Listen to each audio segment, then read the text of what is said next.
Report করেছে বাংলাদেশের পহেলা বৈশাখ উৎসব নিয়ে। সেটা শিরোনামটা খুবই গুরুত্বপূর্ণ এবং আমাদের চিন্তার খোরাক যোগাবে।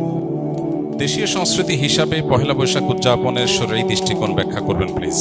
দেখুন, ইসলামে একজন মানুষকে বেঁচে থাকার জন্য আনন্দ, বিনোদন এবং সাংস্কৃতিক যে আয়োজন আছে সেগুলোকে ইসলাম মৌলিকভাবে নিষেধ করে না, বরং পৃথিবীর যে কোনো দেশের যে কোনো অঞ্চলের মানুষের নিজস্ব যে সংস্কৃতি আছে, নিজস্ব যে কৃষ্টি কালচার আছে, এই সমস্ত কৃষ্টি কালচার, আনন্দ, বিনোদন, সংস্কৃতি এগুলোর কোনোটা যদি কোরআন এবং হাদিসের সাথে মৌলিকভাবে কোনো সাংঘর্ষিক কিছু এগুলোতে না থাকে, তাহলে শরিয়া সেগুলোকে অনুমোদন করে, নিষেধ করে না।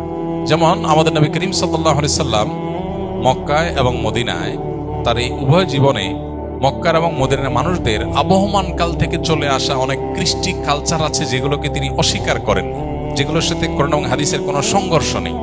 আর যদি কোনোটার কোরআন এবং হাদিসের কোনো বিশেষ নির্দেশনা, নীতিমালা, প্রিন্সিপালস এর কোনো সাংঘর্ষিকতা তিনি দেখতে পেয়েছেন, তাহলে সেটাকে তিনি নিষেধ করেছেন। আরবের মানুষের বহু কৃষ্টি কালচারকে নবী করিম সাল্লাল্লাহু আলাইহি সাল্লাম মৌন সম্মতির মাধ্যমে অনুমোদন করেছেন, কারণ সেগুলোর সাথে কোরআন হাদিসের কোনো সাংঘর্ষিকতা পাওয়া যায়নি।